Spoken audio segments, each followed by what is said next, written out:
some of you are already aware, my name is Keith C. Brown. I run the L.A.N.C.E.R Militia, a small militia unit here in the lovely state of California. Now, this video is to serve as an informative of what we hope to do with the channel and how we hope to evolve it through the course of the next year and on out if the channel does become popular. But before we do that, I want to give you a little status report, an update as it were. Our last video is our most popular. It's a small channel, so it's not tremendously popular, but to us it's made an impact. So we want to give you a little bit of an update on it. The Bundy Ranch Rebellion, as it was titled, it's not over. The BLM have backed off, for now. And Senator Harry Reid has sworn bloody vengeance. And I suppose if you were a person that, had wealth, power, and status, and a bunch of militiamen and unarmed protesters ensured that you didn't get your way, yeah, I suppose you'd throw a temper tantrum too. But that's not the most shocking bit of data that's come out recently. From 3 different sources, one being the Bundy family, another being the militias that were providing overwatch and protection for the Bundy family, and lastly, the BLM themselves have had an official press release on the fact that they had to shoot a bare minimum of at least 6 of the Bundy's cattle. Now, I find that kind of funny because didn't they hire professional cowboys to wrangle the cattle? I mean, also the fact that, what was it? The court order they had from those 2 judges, it allowed them to seize Bundy's livestock, but not euthanize them. So that's a little interesting. But it's real sick if you look at some of the photos, and we'll have some listed in the description bar below. But they were in shallow graves, and the reason why the BLM killed them is quote-unquote because they were rowdy. But also the Bundys are claiming that 2 of their prize bulls were killed, one of which was shot repeatedly, or so they claim. And along with that, property and farm equipment were destroyed. Now, as sickening as this is, as disgusted by the act I am, I'm not surprised. I mean, when there was the initial riot video that came out where Bundy's son was tased a minimum of twice, they already suspected that some of the cattle were being taken out in the hill and killed. Not to mention that, but, I mean, think about it from the BLM perspective. You can't quite get your way with the Bundy family, so what are you going to do? You got these automatic weapons. Well, you're going to mess something up that can't fight back. And that's what I believe they did. So, sadly enough, I'm not surprised. However, the one part of the story that really pisses me off, or at least it did, is the fact that Senator Harry Reid, because it's real important to call the man by his title, has basically called all those that have rallied around the Bundy family, those that showed up as unarmed protesters, the militias that showed up, those of us that have spread the news via YouTube, Facebook, and Twitter. He's labeled us all, since we are defending a man who is breaking the law, he labels us domestic terrorists. Originally that pissed me off a little. And the reason why is because I come from a military background. I swore an oath to this country to defend it from enemies both foreign and domestic. And now I'm supposedly the enemy? It kind of grilled at me. But then I look back. Think about this country's founding, our founding fathers. Were they not considered enemies to the crown? Hell, if I want to look back into my own ancestry, when the Scots were fighting for their own independence, were they not considered enemies to the crown? Just replace crown with state. It's the same thing. So, I'm about to play you his interview, a clip from that interview. And I want you to ask yourself a question. Would you kneel in an act of submission against laws that are unfair, are one-sided, and only favor political gain? Would you kneel in submission to that, or would you stand in defiance of it? Would you resist it? Anyway, let's play that clip real quick. Now, the Nevada ranchers They pay their taxes, they pay their fees, and they follow the law. That's the way it should be. Now, what about Clive and Bundy? Clive and Bundy does not recognize the United States. He says that the United States is a foreign government. He doesn't pay his taxes. He doesn't pay his fees, unlike the rest of Nevada ranchers. And he doesn't follow the law. There are 2 court orders that have directed him to get your cattle off the land.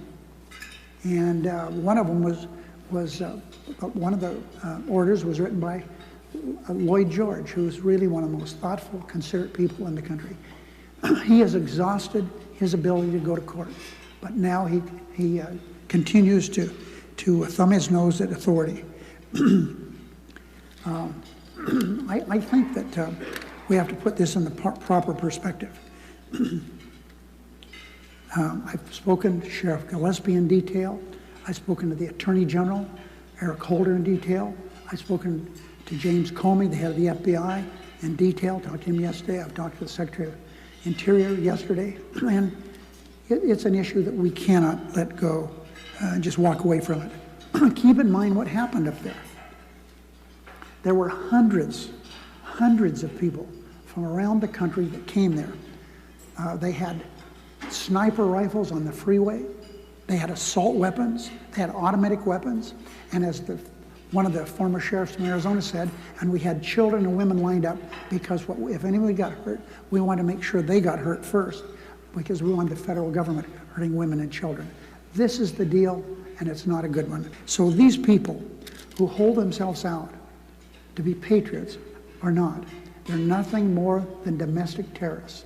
And I think that we are a country that people should follow the law. And what went up in Mesquite is not very good. I repeat, what went on up there is domestic tourism. Okay, domestic terrorism, not tourism.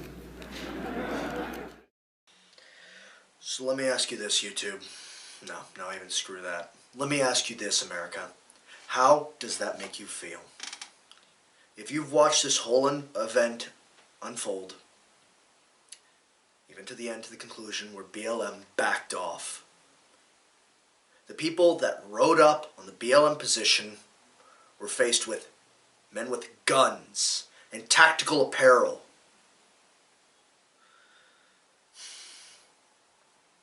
And all they were wielding was an American flag.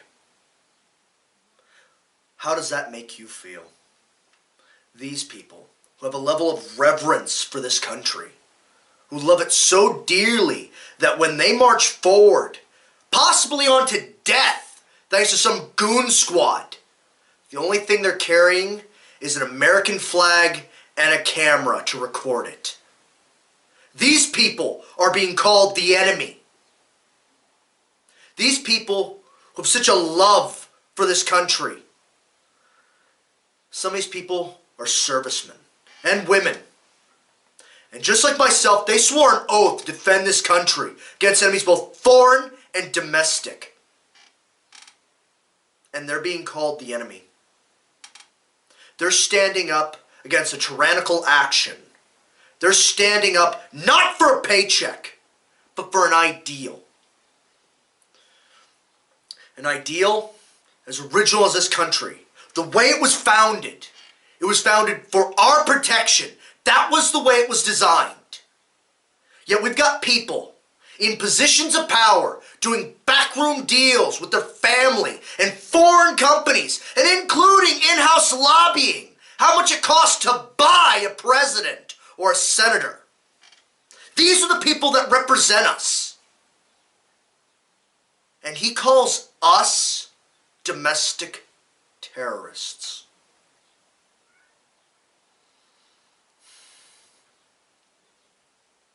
You know what? Cut. I'm too hot. Hey guys, listen, I apologize. I got a little heated. We actually decided to keep the footage simply because it does show a level of raw emotion. It shows that we have a certain level of conviction when it comes to these type of things. And I know towards the beginning of this video segment, I said this type of thing didn't bother me. You know, take it as an honor, take it as, praise. But Well, then, as we were doing the editing, because we compile it that way, I watched the footage again from the interview, and I realized how much it actually really did piss me off. And like I said, I want to apologize. This channel, and especially these type of videos, are meant to be on a professional level, but, I got a little heated. So, we took quite a bit of time to segue away from what this video was actually about, which is kind of upsetting. But what we want to do with the channel, how we want to evolve the channel over the course of the next year and on out if the channel becomes popular, is we want to separate it into different playlists. One being, well, obviously the episodic videos we're doing now, which are basically news segments. Not just news on us, like what we're doing, what we're up to, and what we're trying to do. It's also statewide news, countrywide news, things that we feel are pertinent for you.